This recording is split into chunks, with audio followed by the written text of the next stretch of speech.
Welcome to the Mission Brain Podcast, the official podcast of the Mission Brain Foundation, bringing insights into the fascinating realm of global neurosurgery.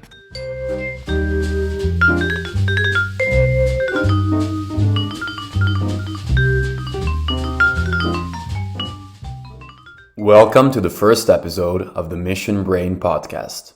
My name is Luca, and I will be your host.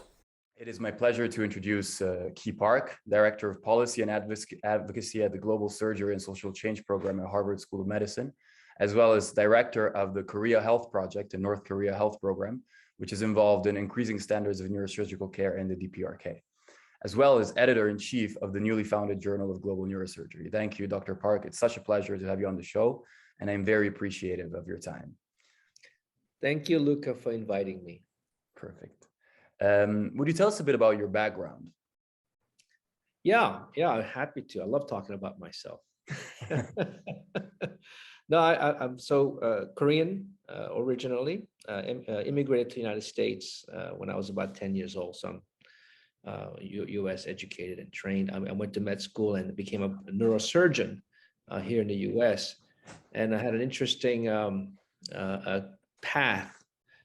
My first decade of being a neurosurgeon was private practice in Missouri. Loved it, great life. But then I kind of got bored with that. It was a great life, but I wanted to do something overseas. And I stopped private practice and then went and volunteered with an organization called Foundation for International Education in Neurological Surgery, FINES. And I went to Ethiopia. I was one of the earlier volunteer surgeons training the neurosurgeons. When I got there in 2008, there were 3 neurosurgeons, and they had just started a residency program. Wow. This is for 90 million people. They were all in Addis Ababa. So I went back and forth to Ethiopia for about 6 or 7 years, and then I had a chance to go to Phnom Penh, Cambodia, where they had just started a neurosurgery residency training program. And this time we moved our whole family over there. So I was working at a government hospital in the main capital, trauma hospital. And then 2 things happened while I was in Cambodia. One is, it became clear to me that if my main purpose of serving was to try to improve neurosurgical care for the people and living in these countries, training neurosurgeons is an important part of this, but it was insufficient. The problem was health systems, investment in health systems by governments, infrastructure, CAT scans, nursing staff, anesthesia, right? It's a big picture that we have to take and a system level approach. And I was naively approaching it from a training of additional neurosurgeons, which is important, but insufficient. Then while I'm having that kind of despair type of thought, I read the Lancet Commission on Global Surgery, Global Surgery 2030. This was published in 2015, and it really looked at the issue of unmet surgical needs, especially in the lower middle income countries, and put a number to it, a number of statistics, right? I think most people know now 5 billion people do not have access to timely, affordable, and safe surgical care. And then 143 million operations each year that's not being done, that should be done. And most of that is in the developing world. So I came back to US. I actually did a fellowship with Dr. John Mira, who was one of the co-chairs of the Lancet Commission. And I did a master's in public health. And then I stayed on at the program in global surgery and social change as faculty. And now I'm the director of advocacy and policy for the program in global surgery. But I also lead the global neurosurgery team, which is really what we're talking about today, right? Yes. The unmet neurosurgical needs, things that the Mission Brain has really embraced. And this is where I really have a passion for because I'm a neurosurgeon at heart. Of course. Thank you very much for your answer. And there's a lot to unpack here, of course. Half an hour is barely sufficient to scratch the surface.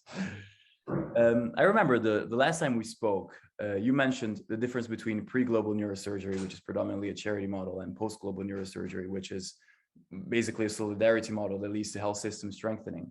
So what is the difference between the two for the uninitiated, and what should we strive for?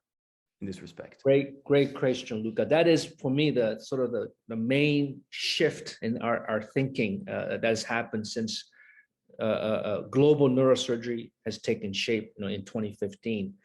You have to see, if you go back early days in the 50s, 40s, 30s, there was actually a movement among neurosurgeons to say, hey, we need to make sure that certain parts of the world where there are massive neurosurgical gaps, it's our job to help them. But it took the shape of mostly charity care and mission-based, right? So these are teams of doctors and surgeons that travel to these countries and train them and then come back. Or they bring surgeons in from these countries and train them in the US or other places and take them back.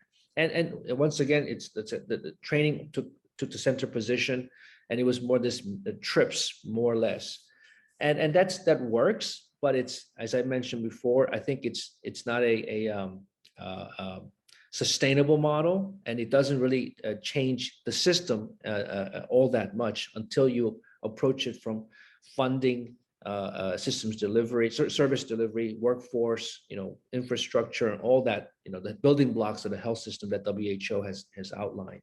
So what's happened in global surgery is that, let's approach building surgical system strengthening at a national level using a health systems approach. And that's what the Lancet Commission on Global Surgery recommended, starting off with a blueprint for that, a national surgical planning process. And the same way, I think what's happening now with neurosurgical services, that yes, we do training, but let's go ahead and figure out what are the facility requirements, what are the equipment requirements, what are the financing requirements to sustainably increase neurosurgical services, what are the strategies that we can employ to increase neurosurgical workforce? Is it task shifting and sharing? Do we really need to do a 6 or 7 year long neurosurgical training program in a country that's severely lacking neurosurgical services and 90% of their burden is trauma? So, how do we do a made to fit type of training program that is appropriate for the certain context specific type of training program? So it's really about moving from these charitable organizations working with maybe twinning with facilities and surgeons to now working with health ministries of finance, WHO, and attacking the problem from a health systems approach. Yeah, of course. I understand your point. I think it's fascinating. And to this respect, with respect to what you're saying about moving to post-global neurosurgery, do you believe that there is a risk that it may become a top-down system that tells basically low and middle income countries what to do? And do you believe that neurosurgeons worldwide have the appropriate cultural sensitivity needed to listen to experts and leaders in local countries in order to, correctly identify not only their problems, but their expectations? Wow, Luca, we're getting into a deep dive today. I love it. This is a great question. Global health has roots in colonialism, right? There was an interest in health in these developing parts of the world until colonial powers occupied these places and were subject to certain diseases that they weren't familiar with. So you have, in UK, the London School of, Tropical Medicine and Hygiene. I mean, there's a reason it's named that tropical medicine is because they needed a school to study tropical diseases because these were not something that they saw in the UK. So you see what's happened already. It has roots in it's really designed to benefit the high income countries, the colonizers. And it's going to, and it still is pervasive, right? So if you look at global health today in 2022, much of the literature comes from high income countries. Well, I'm in the US and I'm in an academic institution, and we're prolific in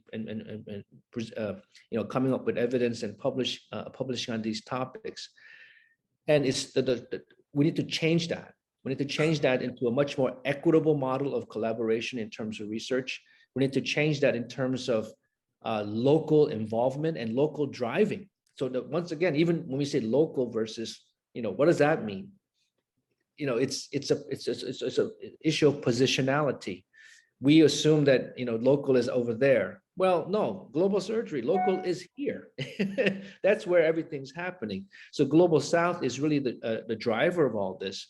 I think we have all good intentions in terms of trying to help everybody, but we also need to be mindful of where we're coming from, our privilege from high-income countries, positionality, and the importance of having these initiatives driven and owned at the country level by the people. And our job is to support them, right? It's not to tell them you should do it A, B, and C. That's very old ways, and we should avoid. Colonial, yes. Colonial, thank you. Well, to this regard, I mean, it's very difficult to juggle the needs of third world countries, and as you said, you have a lower to middle income country roots, but you are basically a high income country physician. And do you believe that neurosurgeons in first world countries and in high income countries are generally aware of the career option of global neurosurgery? And do you believe this will have an impact on neurosurgeons' quality of life and exposure to different experiences?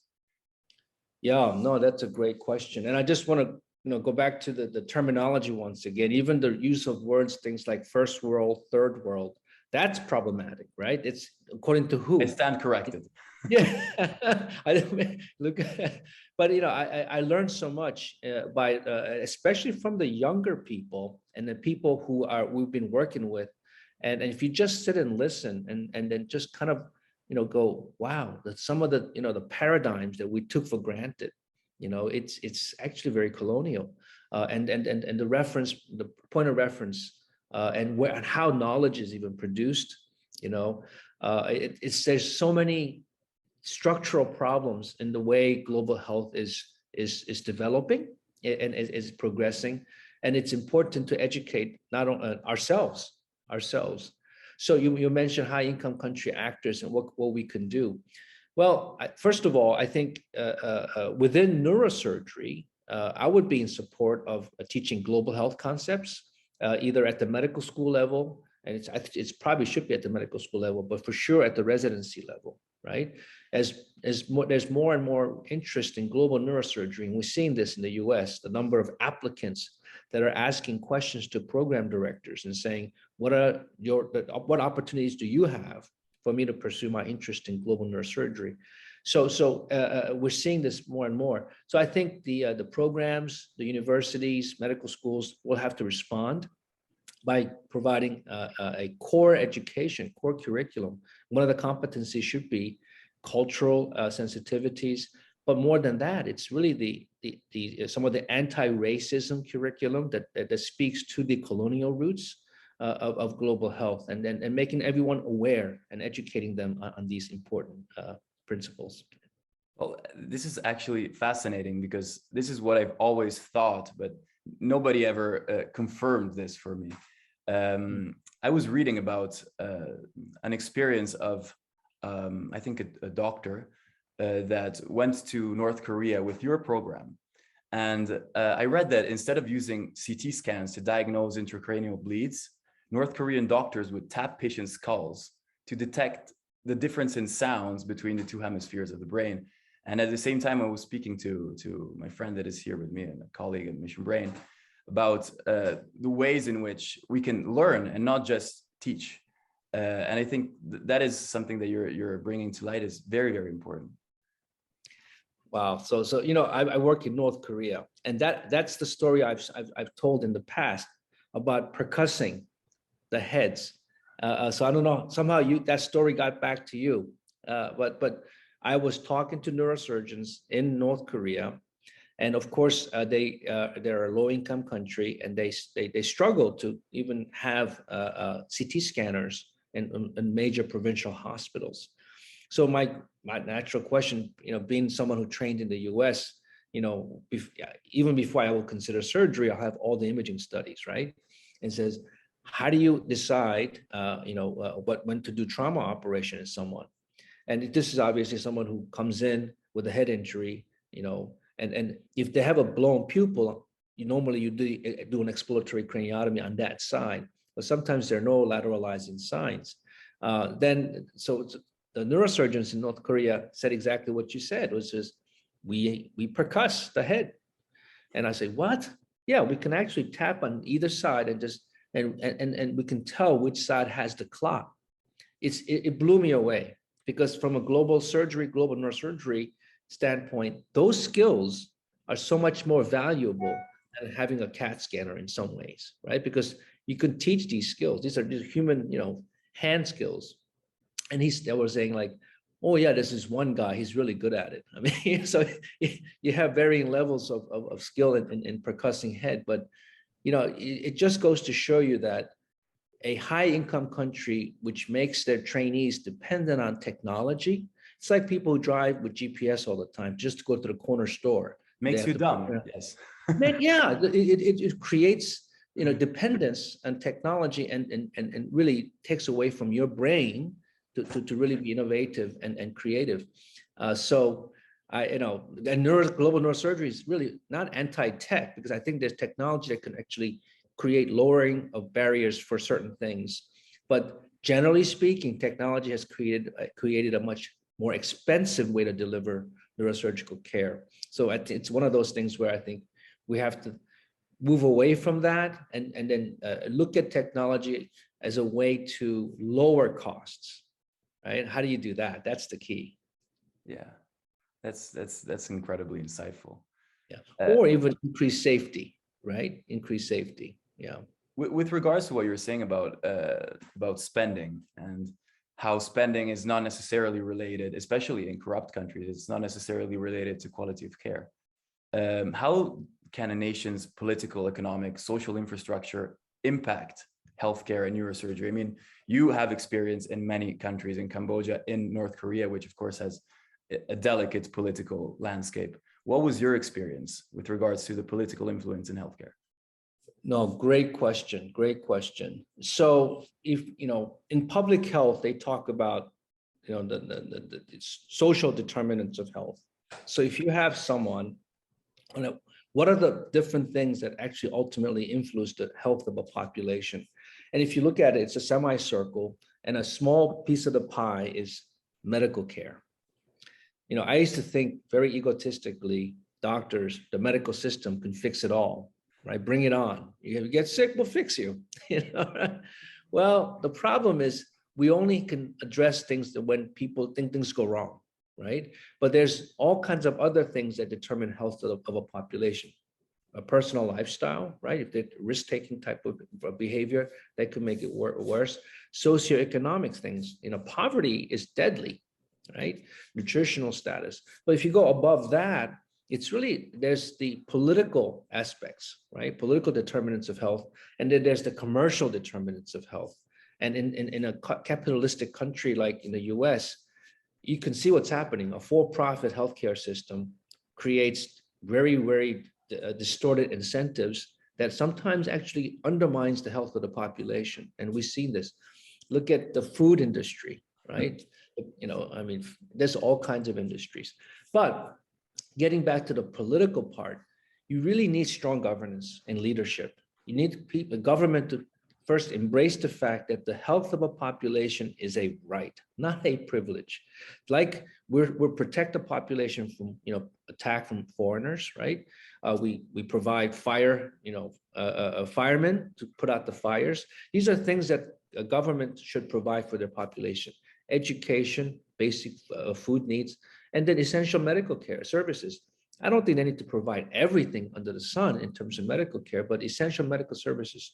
So there are countries that do that very well. You look at the UK, the Scandinavian countries, and people don't worry about what's going to happen to their health if they get sick. I think this is where this is the ideal system, in my opinion. Some countries sort of have relinquished the responsibility of the government, and commercial determinants have overtaken the system with some weird and sometimes negative outcomes. Of course, that's very interesting. With regards to North Korea specifically, what is your opinion on I'll try to phrase it correctly, because we can always cut it out, but how do you believe strong government in North Korea relates to healthcare? And do you believe that more checks and balances would benefit the healthcare system?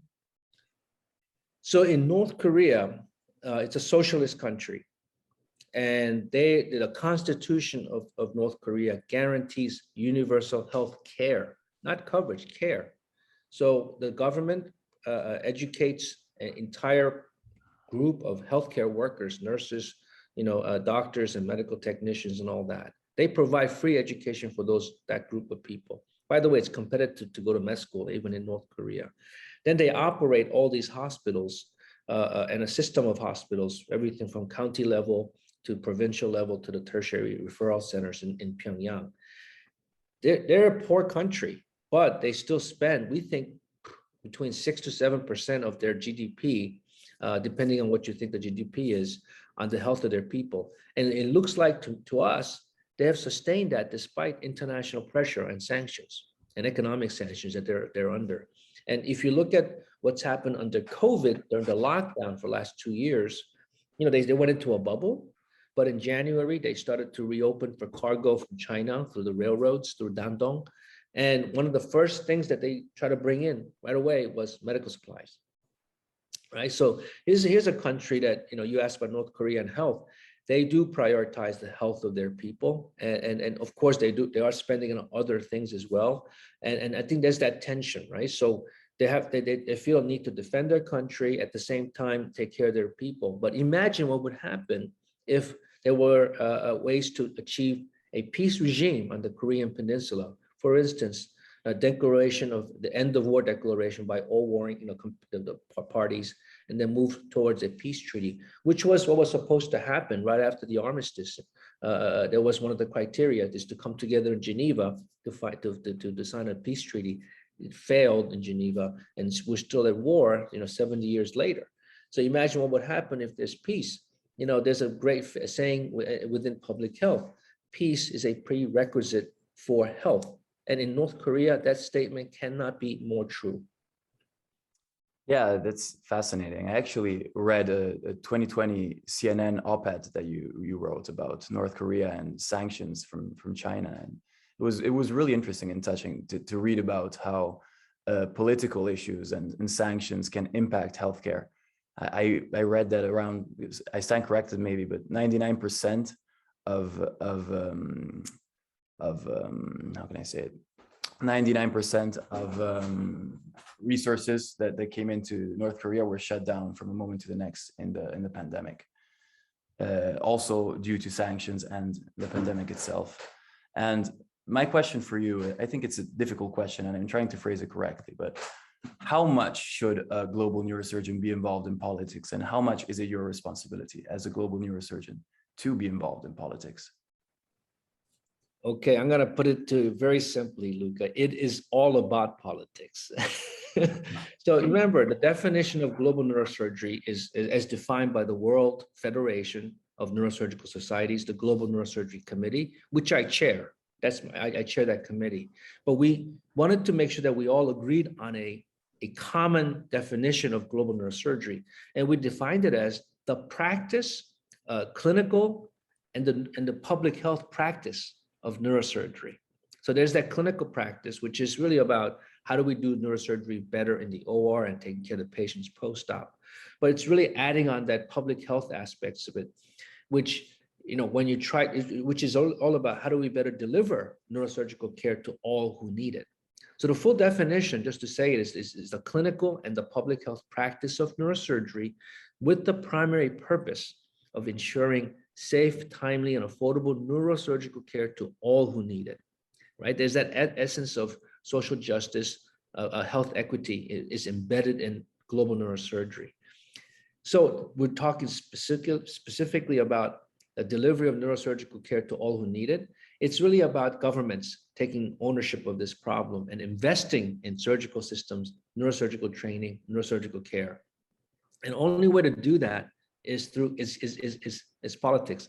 The problem isn't technical, Luca. It's not. We know how to do epidural hematoma evacuation. We've known how to do that for decades, right? The operations are well known how to do it. It's easy. I mean, that's the easy part, I would say. The hardest part is how do we get allocation of resources and attention by governments to strengthen surgical systems. And that's all politics. So neurosurgeons have to be more involved in the political sphere if they want to be truly an advocate of their neurosurgical patients. Not just the ones that are able to pay, but especially the ones that aren't able to get to the hospital. We have to be advocates, and it has to be at the political space. I have maybe it's one of the last questions. I don't want to keep you too long, but to this regard, is there an implicit gamble in, or an implicit drawback in being a global neurosurgeon? I mean, can you be an incredibly good top neurosurgeon and a global health advocate and expert at the same time? Do you have enough time to be both? Is it possible? Great question. I have given up operating so that I can devote full-time practice to the public health aspects of it. It is and there's that, there's only 24 hours in a day, right? So can you do both?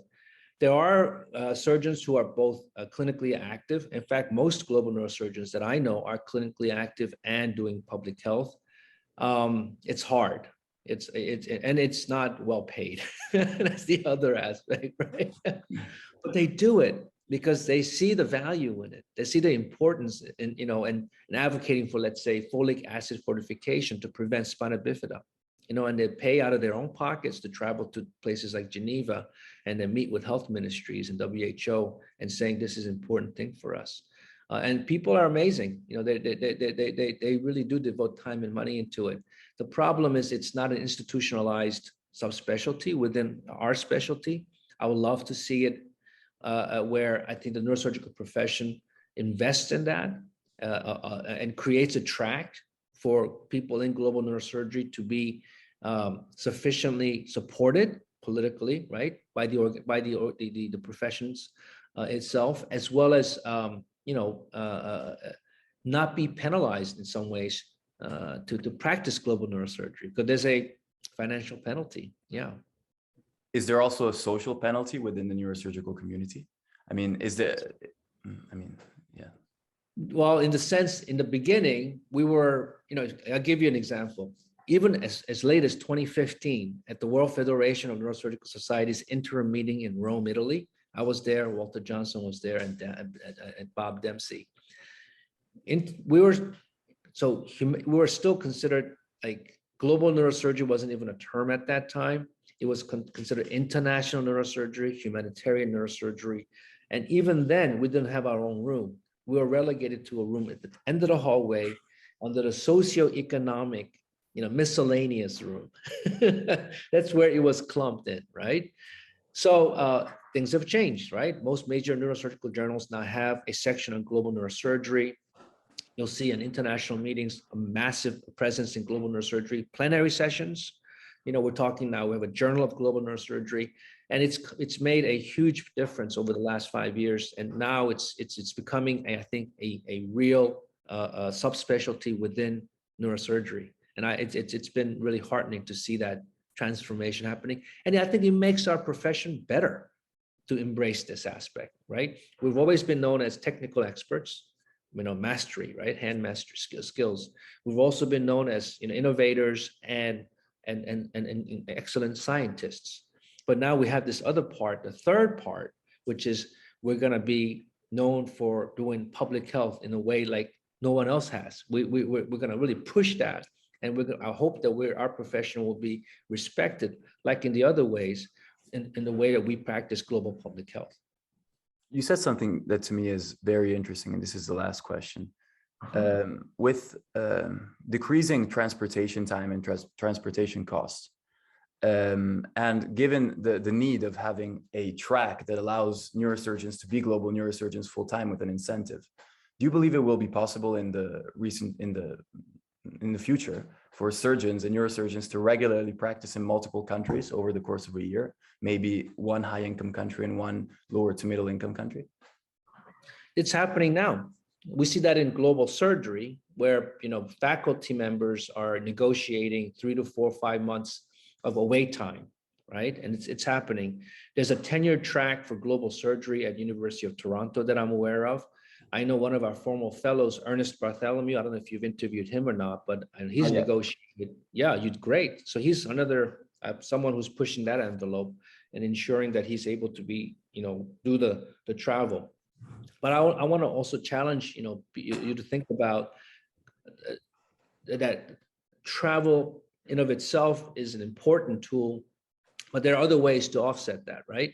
For instance, telemedicine, remote surgery. There are ways for neurosurgeons from high-income countries to partner with lower and middle-income country neurosurgeons using digital platforms. And I think that could be a real disruptor within global neurosurgery.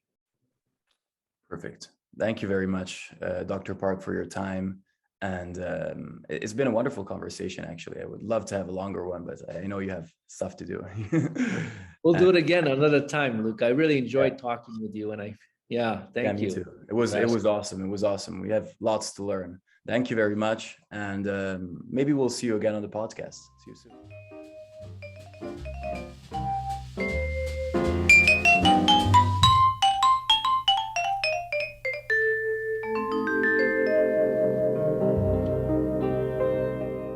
We hope you enjoyed our first episode. To be interviewed and for inquiries, email us at podcast@missionbrain.org.